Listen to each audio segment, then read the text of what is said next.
زخبرهم جگانو تگارلتی زخبرخن وعرتات جگانو تگارلتی دکانستیو زخبرخنن امرار حتات كفل سراوت فنكل نزي مستنكراوي قالسي نتا عباي هاجر تግራይ ኢልኹም ቀዳማይ ዕማምኹም ገይርኹም ትቃለሱ ዘለኹም ተጋረልቲ ትግራይ እንኳዕ ናብቲ ድሮ ክባን ዕፃን ንምኽፋት ተዘጋጅናሉ ዘለና ዕለት ኣብፅሐኩም እቶም ናይ ትማልን ሎምን ምንም ጉርድ ዘይለግቦም ሰማዕታትና እናዘከርና እነካይዶ ዘለና ጽንዓትን ህርኩትነትን استعجب قالسي أبشتو كساب زبصح حادنتنا ودابنا ناطنكرنا ناب عوت مسس كم النبل عين طراطرن زخبرخنن مباركس ناي تغادلاينا بفوتون بفيديون سنينا ادايلنا سلازلنا نختر ايو نعدم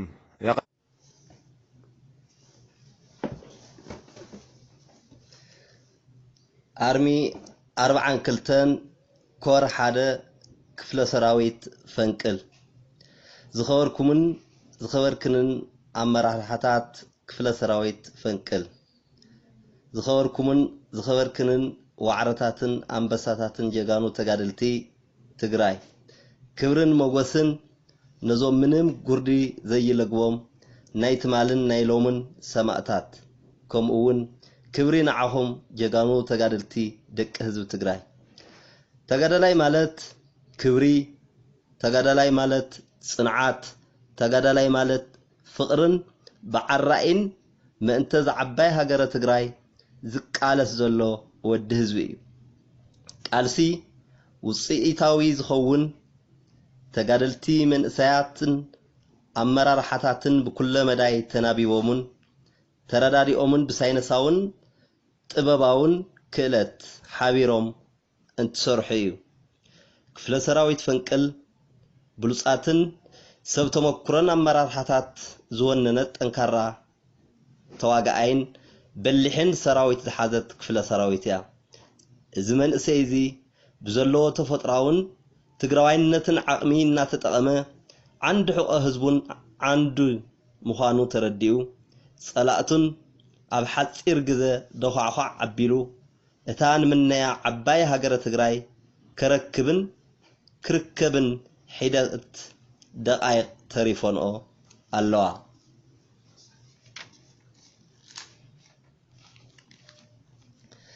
መንእሰይ ማለት ካብ ሕሉፍ ታሪኽ እናተምሃረ ካብ የጋኑ አቦታቱ ታሪኽን ጀግነትን ናወረሰን እናተምሃረን እናቃነየን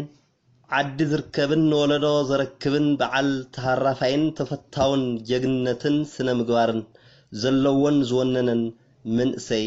ተጋዳላይ እዩ እዚ ናይ ሎሚ መንእሰይ ከዓ ብጥበብን ሳይነስን አቦታቱ ከም ኮይኑ ዝሰርሖ ዘሎ ታሪኽ ምስክር እዩ ግደ መንእሰይ ኣብ ታሪኽ ህዝብ ትግራይን ሕወሓትን እኳ እንትንርኢ እዚ ናይ ኣሽሓት ዓመታት ታሪኽ በብዘመኑ ብዝነበሩ መንእሰይ ተጋሩ ዝተሰርሑ ስራሕቲ እዮም እዚ ናይ ቀረባ እዋን ናይ ሕወሓት ታሪኽ እውን ኣብቲ ክፍለ ዘመን ዝነበሩ መንእሰይ ተጋድሎ ዝተሰርሐ እዩ እዚ ማለት ካልእ ህዝቢ ኣስተዋጽኦ ኣይነበሮን ማለት ኣይኮነን ግና እቲ ቀንዲ ሞተር ናይቲ ቃልሲ እቲ መንእሰይ ነይሩ ገድሊ ታሪኽ ብስልጣነ ኪነ ጥበብ ዝግለጽ እንትኾን ገሊኡ ታሪኽ በአንጻር ባዕዳዊ መግዛእቲ ዝተኻየደ ጀግንነት ዝተመልኦ መኸተን አንጻር ባዕዳዊ መግዛእቲ ስርዓትን ምቅያር ዝተገበረ ቃልስን እዩ ነይሩ ብፍላይ ከምኒ መለስ ዜናዊ ዝበሉ መንእሰያት ነቲ ዕጥቃዊ ቃልሲ ብብቕዓት ካብ ምምራሕ ዝሰገረ ድሕሪ ውድቀት ስርዓት ደርጊ ኣብ ሃገርና ልምዓት ሰላምን ዲሞክራሲን ክዓስልን ድኽነት ዝውገደሉ መንገዲ ክንጸር ሃገርና ዝነበረት ኢትዮጵያ ናይ ባዕላ ሃገር በቆል ናይ ፖለቲካን ኢኮኖሚን ክትውንን ገይርዋ እዩ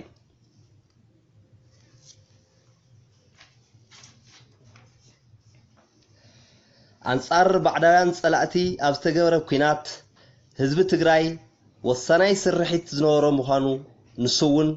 ትግራዋይ ህዝብን ትግራይን በአቀማምጣን ወሰን ቀይሕ ባሕሪ ተጸገዐት ብምዃና ናይ ጸላኢ ወረርቲ ባሕሪ ኣቋሪጾም መጀመርያ ዝረግጽዎ መሬት ትግራይ ምንዋሩን እዩ ስለዝኾነ ኩሎም ውግኣት ካብ መሬት ትግራይን ህዝቢ ትግራይን ተጻዕኑ እዮም ነይሮም ዝኸበርኩም ተጋደልቲ መንእሰያት ትግራይ አንጻር ጣልያን ዝተገበረ ውግእ ኣብ ዓድዋ ጥራሕ ተጀመረ ኣይኮነን ቅድሚ ኩናት ዓድዋ ብፍላይ ኣብ ዘመነ መንግስትነት ሃፀይ ዮሐንስ ኢትዮጵያ ተኸታተልቲ ብዝኾኑ ናይ ወጻኢ ሓይልታት ወራር ተፈተነትሉን ብራእሲ ኣሉላ ዝምራሕ ሰራዊት ትግራይ ኣብ ልዕሊ ትዕቢተኛታት ወረርቲ ኣውሮጳን ንዓለም ዘደነቀ ዓወታት ዝተሓፈሰሉ ዘመን ልክዕ ከም ዝሎሚ የጋኑ ተጋደልቲ ሰሪሕኩሞ ዘለኹም ጀግንነት እዩ ተሰሪሕ ነይሩ ዝኸበርኩም የጋኑ ተጋደልቲ ክፍለ ሰራዊት ፈንቅል ከምዚ ናይ ሎሚ መንእሰይ ትግራይ ናይ ቀደም እንተሪእና ብ1879 ዓመተ ምህረት ፈረንጂ ኣብ ደጉዓሊ ሳሕጢ ወዘተ መንእሰያት ትግራይ ኣብ ልዕሊ ፈተነ ወራር ጣልያን ዓወት ዘጓናጸፉ ንአውሮጳውያን ሕፍረት ዘጎልበው ታሪኻዊ ውግኣት ተኻይዶም እዮም ግብፃውያን ብ1875 ዓመተ ምህረት ፈረንጂ ኣብ ጉንዳ ጉንዲ መጋቢት 1876 ዓመተ ምህረት ፈረንጂ ኣብ ጉራዕ መሬት ትግራይ ጥሒሶም ዘካይድዎ ወራር ብራእሲ ኣሉላን ሰራዊት ትግራይን ብተኸታታሊ ተደምሲሱ እዩ ናይ ድርቡሽ ወራር ሓይሉ እውን ናይ ምኒልክ ክሕደትን ናይ ንጉስ ተክለ ሃይማኖት ስዕረትን ምሳጋጠመ ሃፀይ ዮሐንስ ብ1881 ዓመተ ምህረት ሰራዊቶም ኣኸትሎም ድርቡሽ በሓይሉ ወሪሩ ካብ ዝሓዞ መሬት በገ ምድር ጎንደር ተጸራሪጉ ዓዲ ሱዳን ከኣቱ ተገይሩ እዩ በአቦታትና ጀጋኑ እዚ ሁሉ ጀግንነታዊ ታሪኽ ተሰሪሑ ኣብዚ ናይ ሎሚ ዘለናሉ ክፍለ ዘመን ከዓ ልክዕ ኣብ ናይ 17 ዓመት ዝነበረ መስተንክራው ዕጥቃዊ ቃልሲ እናወረሰ እናሰርሐን ቅድሚት ይምርሻሎ ጅግና ተጋዳላይ ህዝቢ ትግራይ ጅግና ተጋዳላይ ፈንቅል ዝኸበርኩምን ዝኸበርክን ጀጋኑ ተጋደልቲ ኣየኹም ናይና እንኳዕናትና ኾንኩም እንትበሃል ትርጉሙ እንኳዕ ናይቲ ልምዓታውን ዲሞክራሲያውን ውድብ ሕወሓት ወለዶ ኮይና ማለት እዩ ምኽንያቱ ሃፍተገነትን ክብርታትን ውድብና ሕወሓት ዓቂብና ብምሓዝናን ብምጥቃምናን እዩ ናብዚ ደረጃ በፂሕና ዘለና ብተወሳኺ ኣብዚ ጽቡቕ ደረጃ ዘለናዮ ዘብፅሐና ውድብ ሕወሓት ወድቲ ጅግና ውድብ ምዃንና ክብሪ መመሊሱ ስለ ዝስማዓና እውን እዩ ለይትን ቀትርን ዓወታት ነመዝግብ ዘለና ንጸላእትና ደኳኹ ዓቢና ወዲቖም ኣብ ብርክና ክልሙንና ዝጽበዩን ዘለውን እንሪኦም ዘለናን ውድብና ህዝባዊ ውድብ እዩ ህዝቢ ዘኽብርን ስልጣን ናይ ህዝቢ ምዃኑ ዝኣምንን ውድብ እዩ ንኹሉ ነገር ብናይ ዲሞክራሲ ረብሓ ይኣምን ንኹሎም ህዝብታት ብማዕረ ይቃለስ መንግስታትን ሓለፍትን ህዝቢ ነበራ እዩ ኢሎም ይኣምኑ ንሃገር ዘብላ ህዝባ እዩ ኢሉ ጽኑዕ ቅዋም ስለ ዘለዎ ህዝባዊ ወገናውነቱ ደመ ነፍሲ ውድብና እዩ ኢሉ ይኣምን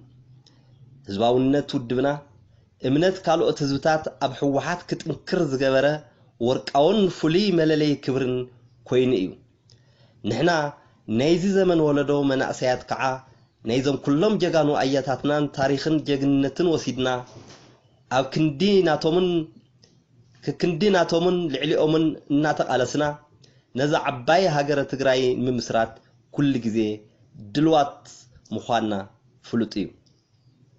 እዚ ተጋዳላይ እዚ ካብቲ ልምዓታውን ዲሞክራሲያውን ዝኾነ ህዝብን ውድብን ዝተፈጠረ ኮይኑ ልምዓትን ዲሞክራስን ተነጻጺሎም ዘይዕወቱ ምዃኑ ዝፈልጥን ዝርዳእን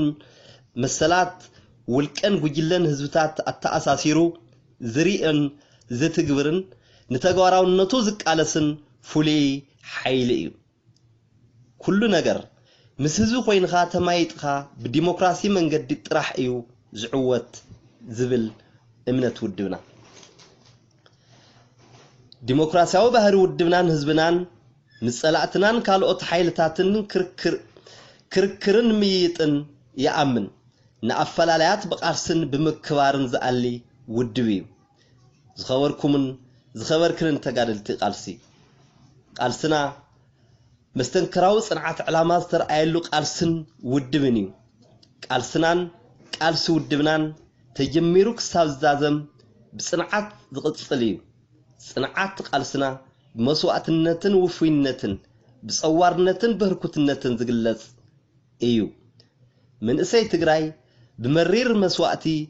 ህልውንኡ ዘረጋገጸ ወዲ ህዝብን ወዲ ውድብን እዩ ጽንዓት ሰራዊትን ውድብን ኣባልን ካብ ስምዒት ዝብገስ ኣይነበረን ኣይህሉን ንቐጻሉውን ኣይነብርን ንቐጻሉውን ኣይህሉን ፍልፍሉ ኣብ ህዝብን መሪሕ ውድብን ዘለዎ ጽኑዕ ፍቕርን እምነትን እዩ ነይሩ ህዝውን ዘሎ ንቐጻሉውን ዝኸውን ውድብ ህወሓት ወያናይ ውድብ እዩ ወይ ከዓ ፕሮግሬሲቭ ትራንስፎርሜሽናል ይበሃል ህዝቢ ትግራይን ውድብ ህወሓትን ኣብ ዝሓለፈ ታሪኽ ጥራሕ ዘይነብሩ ንወያናይ ለውጢ ዝቃለሱን ውድባት እዮም ቀጻልን ስሉጥን ዕቤት ብምርጋጽ ህዝቢ ተረባሓይ ክኾን ቁልፊ ዋኒኑ እዩ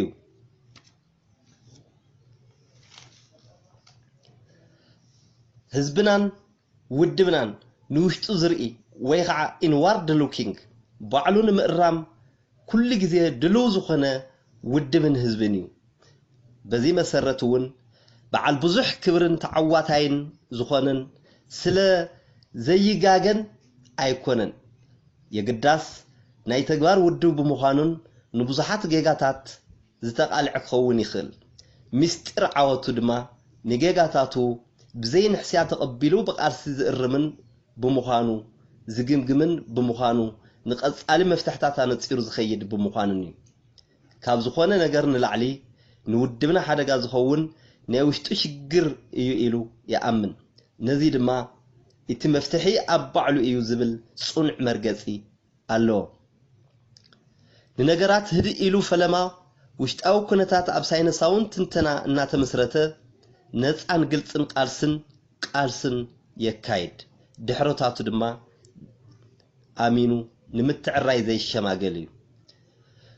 ውድብና ውድብ ህወሓትን ጅግና ተጋዳላይን ኩሉ ግዜ ተማሃራይ እዩ ለውጢ ዘየቋርጽ ከይዲ ብምዃኑ ዕላማታትካ ንምፍጻም መምስ መድረኻት ተዓጻጺፍካ ካብ ሕሉፉን ህልውን ኩነታት እናተምሃርካ ምኻድን የድሊ ኢሉ ይኣምን ኣብ ከይዲ ቃልሲ ካብ ዘጋጠሙ ዝተፈላለዩ ፈተናታት እናተምሃረ ብብቕዓት ቃልሱ ክሕይልን ኣባላቱ ክስሕልን ኣኽኢልዎ እዩ ውድብ ህወሓት ህዝቢ ትግራይን ብመትከል ዝግዛእ ውድብ ካብ ምዃኑ ሓሊፉ ኣቐዲሙ ዝቃለሰሉ ዕላማ ኣነፂሩ ናብ ቃልሲ ዝኣተወን ሃለዋቱን ድሕንነቱን ኣሚኑ ዝቃለስን ህዝቢ እዩ ዝተፈላለዩ ፈተንቲ ጸገማት እንተጋጥሙ ዘይናወጽ ቅዋም ዝሓዘ ኣብ ዕላማታቱ ዘይሻማገል ምንባሩን እውን ተዓዋታይ ክኾን ክኢሉ እዩ ዝኸበርኩምን ዝኸበርክንን ተጋደልትን ኣመራርሓትን ክፍለ ሰራዊት ፈንቅል ነዚ ክፍለ ሰራዊት እዚ ዘለዎ ሃፍተ ገነት ማለት እውን ብሉጻትን ሰብ ተመኩረን መራሕቲ ክፍለ ሰራዊት ዝወነነ እዩ ብሉጻትን ሰብ ተመኩረን መራሕቲ ሻለቃታትን መራሕቲ ሓይልን መራሕቲ መስርዕን ጋንታታትን ዝወነነ እዩ ከምኡ እውን ጀጋኑ ተጋደልቲ ብኣተሓሳስባን ስነ ምግባርን ዝማዕበለ ተጋዳላይ ዝሓዘ ክፍለ ሰራዊት እዩ ብጸገም ብቀሊሉ ዘይስኮን ጸዋርነት ዘለዎ ጽቡቕ ስነ ምግባር ዝወነነን ክፍለ ሰራዊት እዩ ካብዚኦም ኣብነት ኣብ ንንቀሳቐሰሉ ንዓርፈሉን ቦታን ከባብን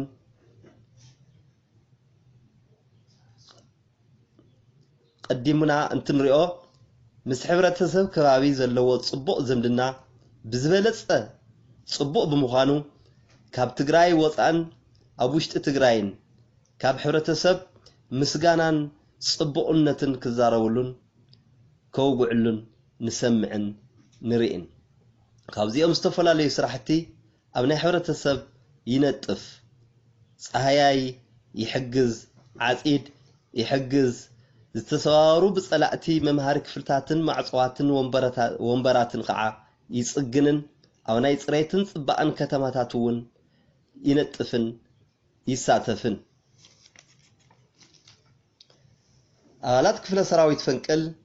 ብዘለዎ ጀጋኑ ተጋደልቲ ጎና ጎኒ እታ ብልሕጫፍ ቃልሲ ልምዓታዊ ስራሕቲ ይሰርሕ ኣብ ኣብያተ ትምህርቲ ዝርከቡ ብወታደራት ስርዓት ኣብይን ኣምሓራን ሻዕብያን ዝዓነው ወንበራትን መምሃሪ ጸሊም ሰሌዳትን ማዕጾ በርታትን ጽገና ጌራ ንኣገልግሎት ክውዕል ጌራ እያ ኣብ ከተማ ሽኳማዮ ሙሉቕ ኣደማይ ብርኪ ቤት ትምህርቲ መስዋእቲ ተወሳኺ ብምኽንያት ምንቅጥቃጥ መሬት ኣብ ከተማ ሽኳማዮ ኣጋጢሙ ዝነበረ ምቁራጽ ናይ ህዝቢ ማይ ቡምባ ብሰብ ሞያ ተጋደልቲ ጽገና ተገይሩ ንግልጋሎት ውዒሉ እዩ ተወሳኺ እውን ንንውሕ ዝበሉ ዓመታት ተዓጽዩን ተበላሽዩን ዝነበረ ፋኛትራ መስመር መንገዲ የማን ጸጋም ከተማ ሽኳማዮ ካልኦትን ጽሬት ብምክያድ ብምትዕራይን ኳዕቲ ብምክያድን ንሕብረተሰብ ኣገልግሎት ክህብ ተገይሩ እዩ እዚ ኩሉን ካልኦትን ስራሕቲ ከዓ በቲ ሕብረተሰብ ምስጋናን ኣክብሮትን ክሳብ ምስክር ወረቐት ተዋሂብዎ መስርሒ ጽሕፈት ዝኾኑ ንሻለቃታት እውን ሽልማትን ሓገዝን ኣበርኪቶም ፈንቅል ክፍለ ሰራዊት ኣብ ሰርሖም መደባት ህንጸት ኣካል ስልትን ጥዕናን ከምኡውን መዘናግዕትን ኣካል ህንጸትን ብምውሳድ ምስ ህፃናትን ካብ ሕብረተሰብን ሓቢሩ ይሰርሕን ይመሃሃርን ኣብቶም ሰርሖም ስራሕቲ ናይ ሻሂ ቡና ይኹን ምስ ሕብረተሰብ ምትሕጋዝን ምያጥን ይኹን ብዝተፈላለዩ እናተሃደሰን እናተማያጠን ሰራዊትን ባዕሉን ከባቢኡን ናብ ሓድነት ዘምጽእ ውዳበ ዝሓዘ ክፍለ ሰራዊት እዩ ጀጋኑ ተጋደልቲ ናይ ሕሉፋት ጀጋኑ ወለድን መንእሰያትን ወለድናን ዓቕምን ተመክሮን ታሪኽን እናወሰድና ነዛ ንጽባሕ ክንሪኣ ንጽበያ ዓባይ ሃገረ ትግራይ ኣብ ተግባር ንምብጻሕን ንምርኣይን ጠንኪርና ብኩራት መራሕትናን እናተመራሕና ኣብቲ ዝድለ ዓወት ክንበጽሕ ኢና ነዚ ድማ ሓድነትና ኣስጢምና ውሽጥና እናርኣናን ባዕልና ጸገማትና እንእርምን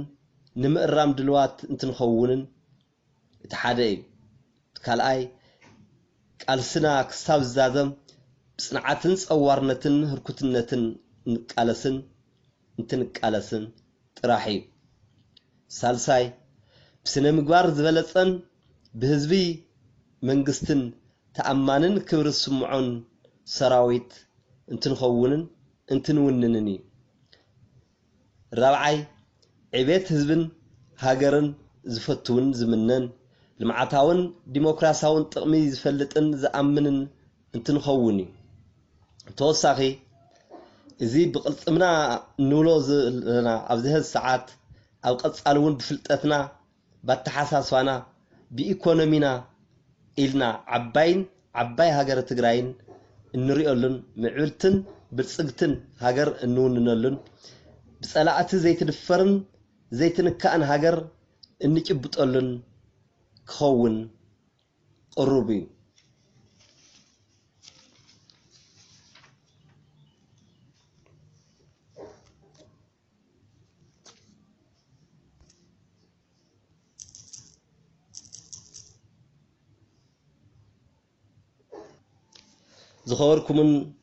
ዝኸበርክንን ጀጋኑ ተጋደልቲ ክፍለ ሰራዊት ፈንቅል እዚ ምድላው እዚ ብክፍሊ ኢንዶክትሪኔሽን ክፍለ ሰራዊት ፈንቅልን ሻለቃ ሓደን ዝተዳለወ እዩ ንወሳኒ ዓወት ወሳኒ ምድላው ንወሳኒ ዓወት ወሳኒ ምድላው ንወሳኒ ዓወት መዳለውቲ ተጋዳላይ ገዛእ ንጉስ ተጋዳላይ መኮነን ሃፍቶም ተጋዳላይ ተኽላይ ገብረ ኪዳን حاملة عسرة 2014 ዓመተ ምህረት ትግራይ ትስዕር ودب الأمانة عبويانا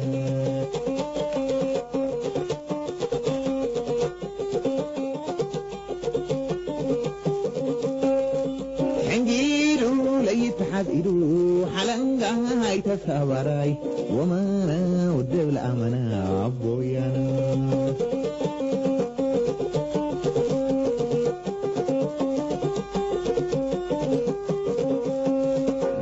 والكو حمامي تلعلا لقوة ماشي تلي فعلا وانا عيب ولا عيب ونبيلا قمايا قداي على جنفت مأخلو قداي عروان ويو مأخلو قداي ما يشوق واندي عليلو مقالو حنجيلو ليتحذيلو حلنقا يتسابراي ومانا ودب الأمانة عبويانا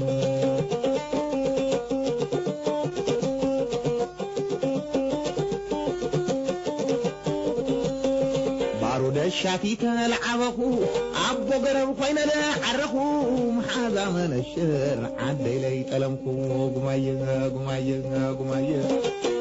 بحنبار وشافو تساباري بالسنادرت على المبارري بمدفعو جقرا شقاقاري قمايا حنجيدو ليتحذيلو حلنقا يتسابراي ومانا ودب الأمانة عبويانا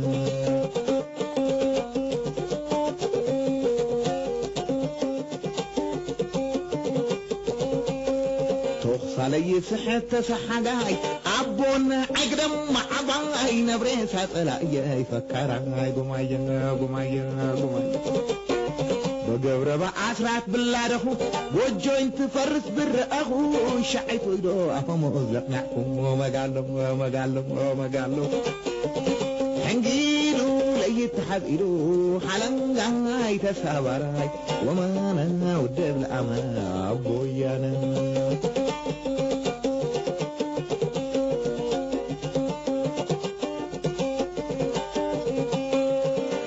كلهم حناي قدماي حنجد ودي ليرس عماي بالحنجد ليرق قدماي قمايا يبال ولاد مثلنا عبوتاتك يبال حنبار لو طمن الشركة ليتو يناس يودي بيخا مقالو حنجيلو ليتحذيلو حرنقا يتسابراي ومانا ودب الأمانة عبويانا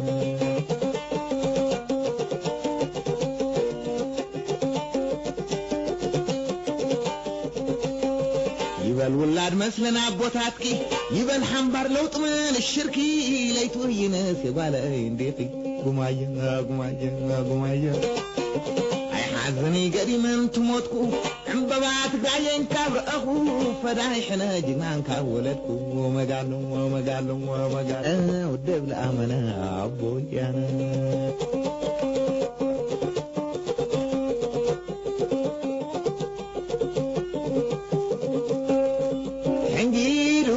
يتحذيلو حلنقا يتسابراي ومانا ودب الأمانة عبويانا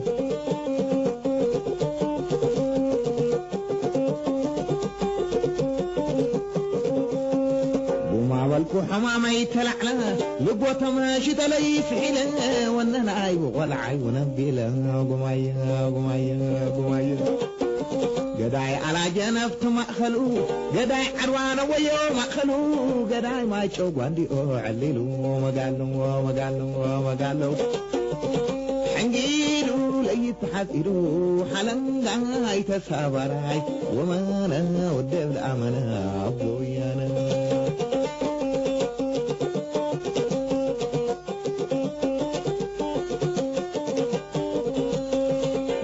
الشافي تلعبخو عبو قرب خوينا لا حرخو محاذا من الشر عدي لي تلمخو قمايا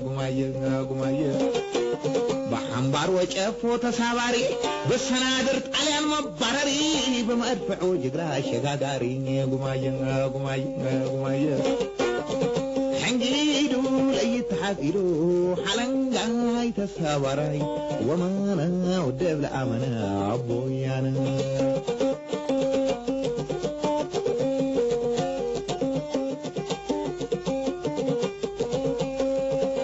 علي سحت سحقاي عبون عقدم معباي نبريسا طلعي فكراي قمايا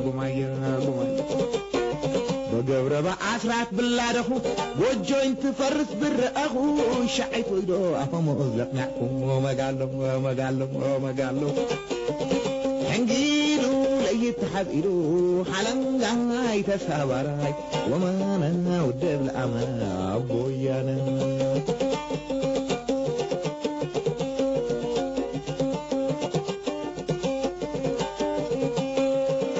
كلهم حناي قدماي حنجد ودي ليرس عماي بالحنجد ليرق قدماي قمايا يبال ولاد مثلنا عبوتاتك يبال حنبار لو طمن الشركة ليتو ينسي وداي بيخا مقالو حنجيدو ليتحفيدو حدنغاي تسابراي ومانا ودب الأمنا عبويانا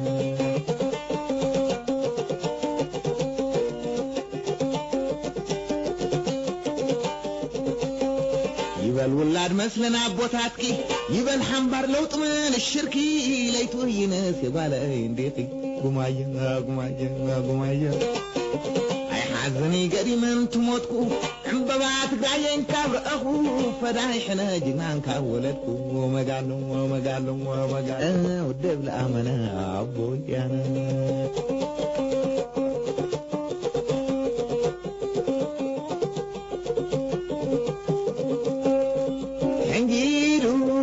حفيدو حلنغاي تسابراي ومانا ودب الأمنا عبويانا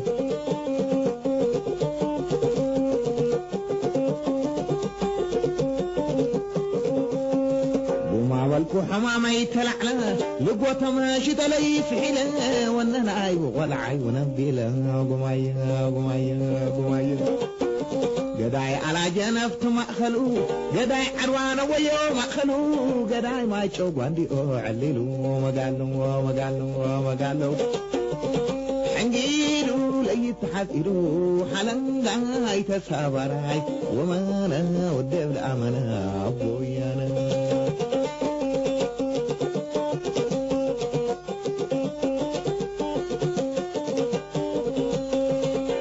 الشافي تلعبخو عبو قرب خوين لا حرخو محاذا من الشر عدي لي تلمخو قمايا بحنبار وجفو تساباري بالسنادر طاليان مبارري بمدفعو جغرا شغاغاري قمايا حنجيدو ليتحفيدو حلنغاي تسابراي ومانا ودب الأمنا عبويانا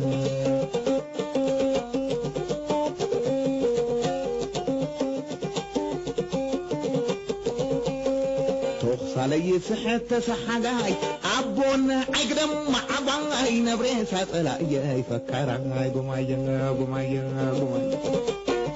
بقبر بأسرات بالله وجو انت فرس بالرأخو شعيت ويدو أفهم أزلق نعكم ومقالو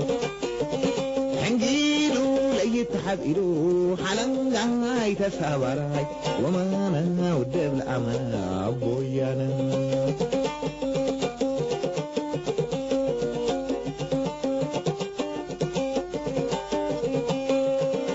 كلهم حناي قدماي حنجد ودي ليرس عماي بالحنجد ليرق قدماي قمايا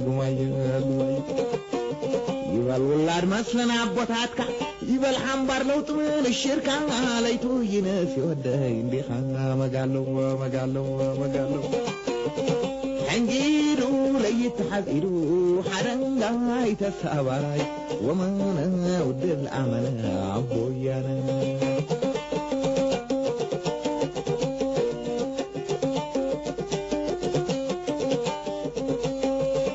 والولاد مثلنا بوتاتكي يبن حنبر لو طمن الشركي ليتو ينس يبالا انديقي قمايا اي حزني قديما تموتكو عمببات قاين كابر اخو فدايحنا جنان كاولتكو ومقالو ودبل امنا عبويانا